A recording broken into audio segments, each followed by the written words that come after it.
Evening, everybody. Justin again here from Diesel Dynamics. Hope everybody's been had a good Sunday evening. It was beautiful here. Finally got a little bit of rain here, maybe 30, 45 minutes ago or something like that. It's supposed to get some more, which we need some more.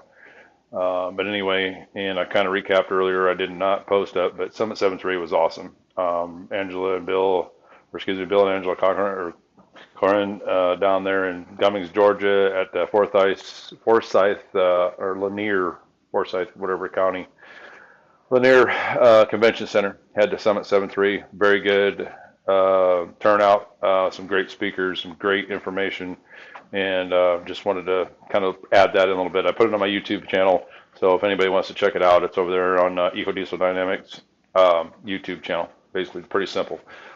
Anyway, back to the 6.7. I've been kind of working on it since we got back late last night or later afternoon. Anyway, so I wanted to get back on the 6.7, kind of got the heads back on it, and I'm going to post up a couple pictures on here instead of just trying to do a whole video on it, because I pretty much got to the point where I got the valve train on it. So these are kind of interesting on these. Like I said, these things have got two push rods per intake and exhaust lifters. So you got two push rods on the intake lifter, got two push rods on exhaust lifter. So it's pretty impressive, which was cool. I got to give Ford credit. Some of those guys, or whoever designed it, they did keep the push rods the same length. Thank goodness, because like I say, your big block stuff, your canted valve stuff, your gas stuff, your stuff like that, you can get into different length push rods. So anyway, but I wanted to show, I've got the passenger side done. I'm probably going to call it an evening. It's a little after almost 10 till 9 or 10 till 10 here. So anyway, I'll show you here real quick. And this is where we got the heads on. Customer went to head studs on this. Got the flat out, or excuse me, some multi-layer gaskets and stuff. The customer had gotten a kit, engine gasket kit from Mall Clevite. So big shout out to Mall. Anyway, we really appreciate the products and stuff like that, and we've been using them quite a bit here lately on a lot of stuff. So anyway, um, here's the valve train. So as I mentioned earlier, there's two intake and two exhaust, or this is two intake here. This is two intake. The intakes here, so you got two push rods per uh, rockers. So anyway, and it comes across. It's kind of wild how it looks. It's really cool. It's wild how to see that lifter, how it is. And then you got two exhaust rockers. So, and then this bar here is a spray bar, and this is what helped lubricate the valve train. I will say though, this valve train is not saying it's not primitive, but it's somewhat like the 7.3. It's got a ball on the bottom of it down in here, or on the bottom down, kind of down in there underneath. So, and then there's only three basically bolts. They got a star bit, and then like I said, they've got basically a stud style bolt down here, which that's where the oil tube that sprays, or the spray bar for the rocker, spray on it. I know that there's some issues with these. They say a little bit with lubrication and stuff. I know there's some upgrades on these. Obviously Jessel stuff, which is really cool stuff. I am not going to ever say anything bad about Jessel, but it has a dollar sign attached to it. So it's very good stuff, but it's very, very expensive. But like I said, there's some stuff in here I could see that, a shaft rocker mount or something like that would really facilitate this a lot better. But then you can see these, valves on these things are just extremely long. They got them reset, got like a beehive spring in here, small pocket, but you're also running two valves, for intake, two valves for exhaust. So, and then everything on these 6.7s, this is the intake here.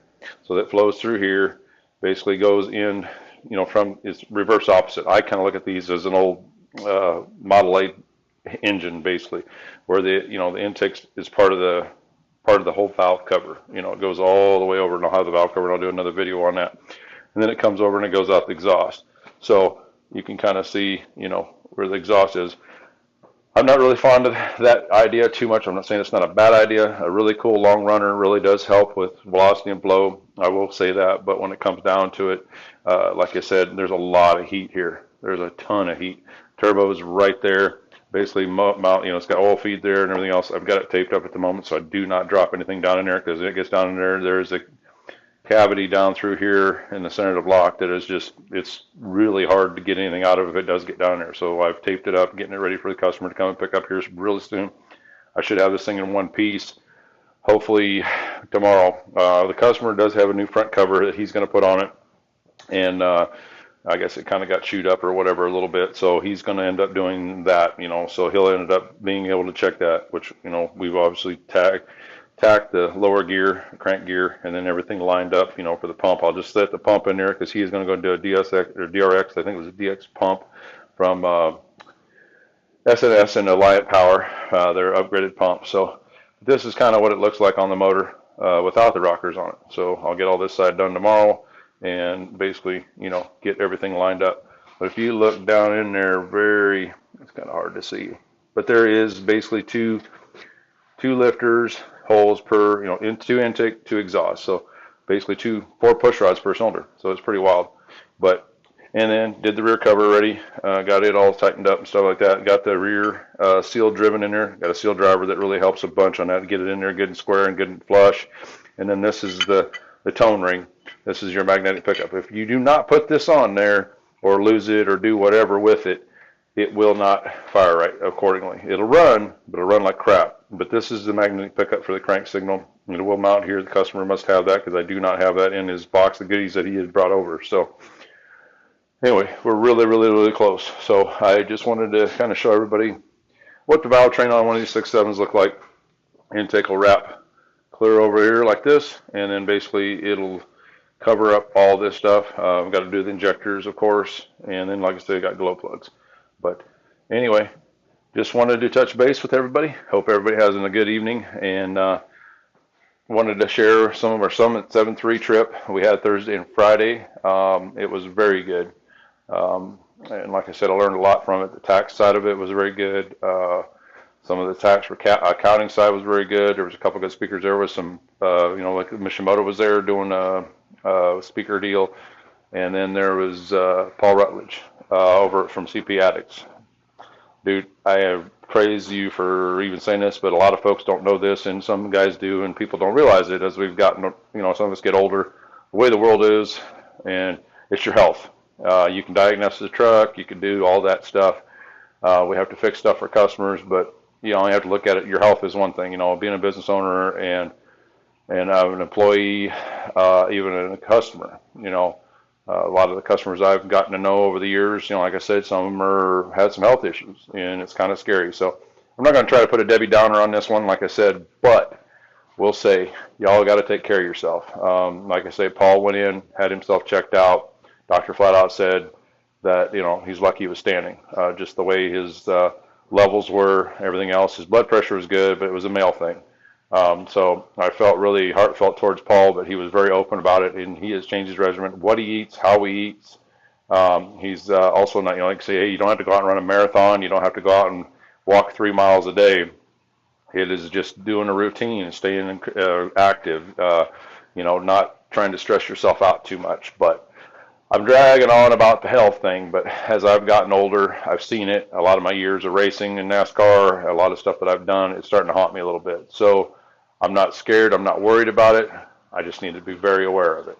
So I wanted to share that with you, and that was one of the things out of the whole Summit 7.3 I really got out of it is Paul was very right. And Paul was, I'm 51, and Paul was probably, I believe, in his early 30s, going into his 40s, 2 kids, 2 girls, beautiful little girls, like I said, and it scared him, which it's going to. It scares everybody. We don't want to go to the doctor. We don't do that. We want to talk about it, so it's kind of like Fight Club. Don't talk about it. Well, it was good to hear from somebody that, is a business owner, very prosperous business owner, doing very well for himself, and his reflection in regards to how his health was is starting to affect his employees, how his employees perceive him. And it's been a huge positive. His employees are starting to participate in stuff that they are actually doing. So it's a team effort. But I will be quiet and going on 10 o'clock here. And I will hopefully give you guys some more updates tomorrow on this 6.7. We're getting really close. 7.3 stuff is going to be on its way. We've got our cams coming really quick. And that was going to be my release. So that will be the surprise. I'm hoping to have middle of this next week or so or something like that. So good evening. Happy Sunday. Hope you all have a great week. Make sure on YouTube, go to my YouTube channel, like, subscribe, share, do all that cool stuff. Very much appreciated, and I'm very thankful for all my supporters already. Y'all have a good evening. Thank you.